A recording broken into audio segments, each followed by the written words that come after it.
GSRTC helper ભરતી એક્ઝામની તારીખ આવી ગઈ છે મિત્રો.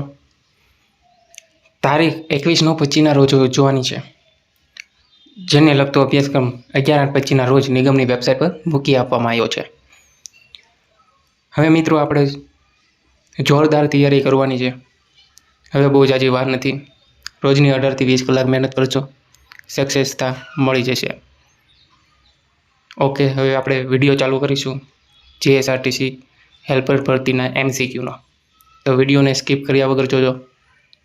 પાસ થવાની ગણતરી હોય તો મિત્રો, બાકી વિડીયો સ્કીપ તો કરતા જ નહીં, કારણ કે એ પ્રશ્ન તમે સ્કીપ કર્યો અને એ જ પ્રશ્ન પૂછાઈ ગયો તો તમારો 1 માર્ક જશે.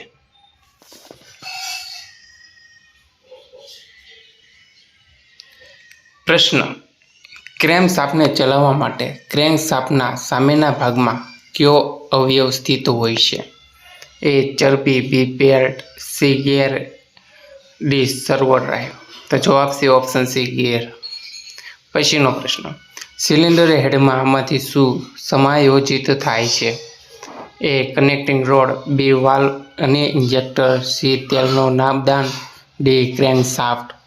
તો જવાબ છે ઓપ્શન B. વાલ્વ ને ઇન્જેક્ટર. પછીનો પ્રશ્ન: એક એન્જિન અત્યધિક ગરમ હોય તો સંભવિત કારણ શું થઈ શકે? A. પિસ્ટન રિંગ્સ ચીપેલી, B. પાણી પંપ દોષયુક્ત, C. ટેપિટ નિકાસી અત્યધિક, D. દબાણ રિલીફ વાલ્વ ખરાબ છે. જવાબ આવશે ઓપ્શન B. પાણી પંપ દોષયુક્ત. પછીનો પ્રશ્ન: એક એન્જિનમાં સ્ટાર્ટર મોટર ખાલી જગ્યા પર સ્થિત હોય છે. A. એન્જિનની આગળની તરફ, B. એન્જિનની પાછળની તરફ, C. ઇન્જેક્ટર મેનિફોલ્ડની પાસે, D. એક્ઝોસ્ટ મેનિફોલ્ડને પાસે. તો જવાબ આવશે ઓપ્શન B. એન્જિનની પાછળની તરફ. આમાંથી કયું એન્જિન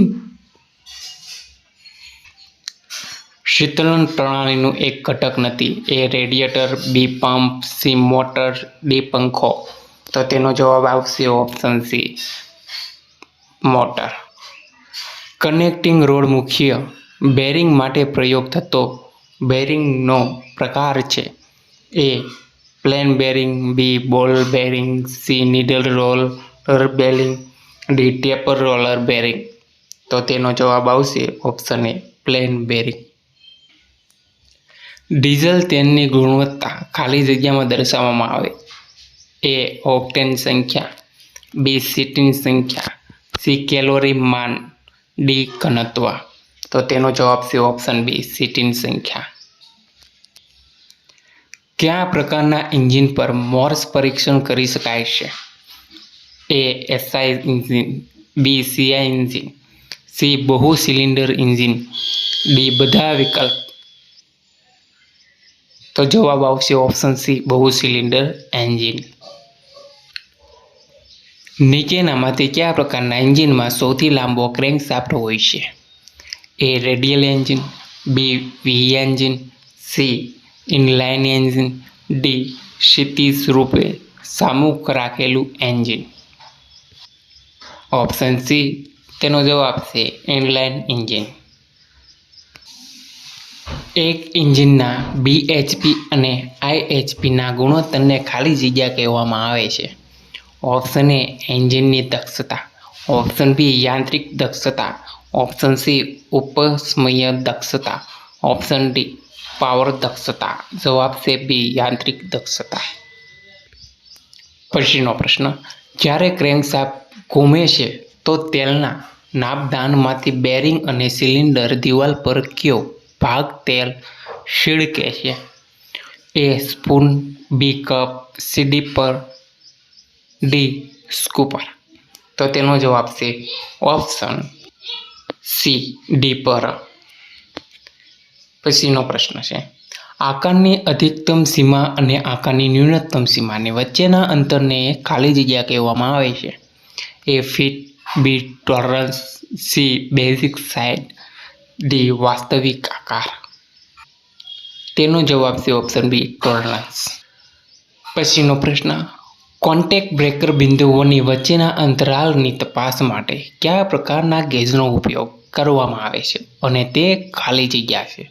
એ wire gauge, B gap gauge, C plug gauge, D feeler gauge. તો જવાબ છે D filler gauge.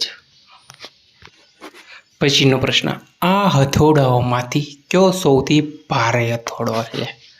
Option A ball peen હથોડો, બી સ્લેટ પિન હથોડો, સી ક્લો હથોડો, ડી સ્લેજ હથોડો. તો તેનો જવાબ છે ડી સ્લેજ હથોડો. પછીનો પ્રશ્ન, જો કોઈ સપાટીની સમલતા અથવા તો વર્ગાકીરાતી તપાસ કરવી હોય તો તમે કોનો ઉપયોગ કરશો?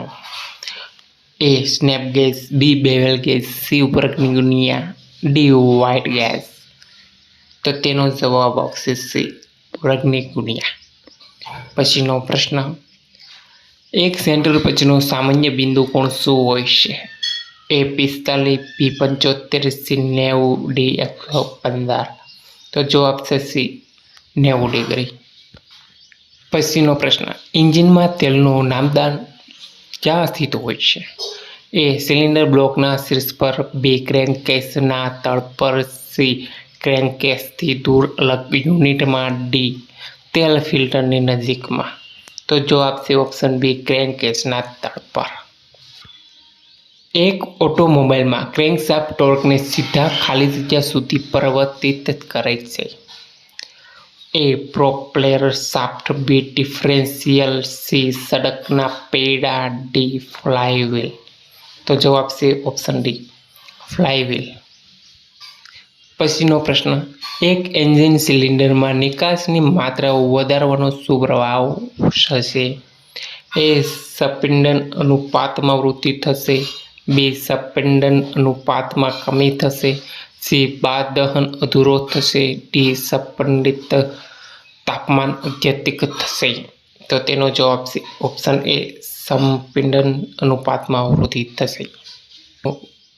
પછીનો પ્રશ્ન, એન્જિન કુલિંગ સિસ્ટમમાં પંખાનો શું ઉદ્દેશ હોય છે? એ તેના હવા ફેંકીને એન્જિનને ઠંડુ કરવું, શીતકલનના પ્રવાહ દરને વધારવો, રેડિએટરના માધ્યમમાંથી હવા ખેંચવી, પાણી પંપને ડ્રાઇવ પ્રદાન કરવું. તો તેનો જવાબ છે ઓપ્શન સી રેડિએટરના માધ્યમમાંથી હવા ખેંચવી. એક એન્જિન શીતલન પ્રણાલીમાં એક થર્મોસ્ટેટ પ્રદાન કરવામાં આવે છે અને તેનું કાર્ય શું છે? એ એન્જિનને ઠંડુ રાખવું, બી એન્જિનને ગરમ રાખવું, સી એન્જિનને નરમ રાખવું, ડી એન્જિનને વાંછિત તાપમાન પર રાખવું. તો તેનો જવાબ છે ઓપ્શન ડી એન્જિનને વાંછિત તાપમાન પર રાખવું. પછીનો પ્રશ્ન, ન્યૂનતમ માપ શું છે જે સ્ટીલના પાયમાને દ્વારા લેવામાં આવે છે? 0.50 mm, 0.05 mm, 0.02 mm, D 0.01 mm. તો તેનો જવાબ છે ઓપ્શન એ 0.50 mm. પછીનો પ્રશ્ન, ફ્લોરથી જે ઊંચાઈ પર બેન્ચ વાઇસને સામાન્ય રીતે લગાવવામાં આવે છે તે છે? Option A 125 mm, B 106 mm, 90 mm, 80 mm. તો તેનો જવાબ આવશે બી 106 mm. પછીનો પ્રશ્ન, 1 માઇક્રોન ખાલી જગ્યા કે બરાબર હોય છે? ઓપ્શન સી તેનો જવાબ છે 0.001 mm. પછીનો પ્રશ્ન, 1 માઇક્રોમીટરમાં ડેટમ લાઇન અને ક્રમિકૃતિ ખાલી જગ્યા પર ચિહ્નિત હોય છે?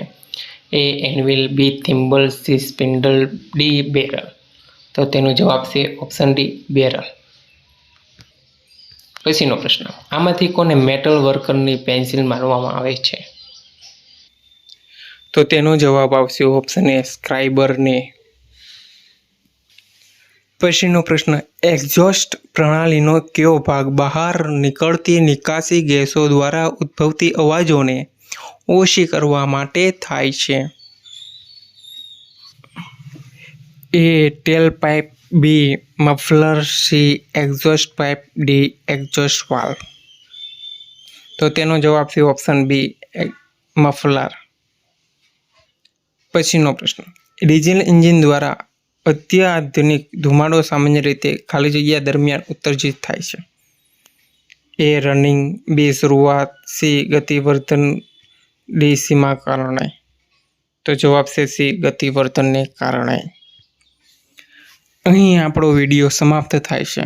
આની પછીનો વિડીયો આવે મિત્રો એ જરૂર જોજો, કારણ કે આટલા પ્રશ્નોમાંથી એક પ્રશ્ન પૂછાઈ જાય તો તમારો 1 માર્ક પાકો. પ્રશ્નો ગોતીને લાવ્યો છું અને ગોતીને આની પછીના વિડીયોમાં લાવવાનો છું મિત્રો. તો ચેનલને સબસ્ક્રાઈબ કરતા જજો. જય હિન્દ, જય ભારત.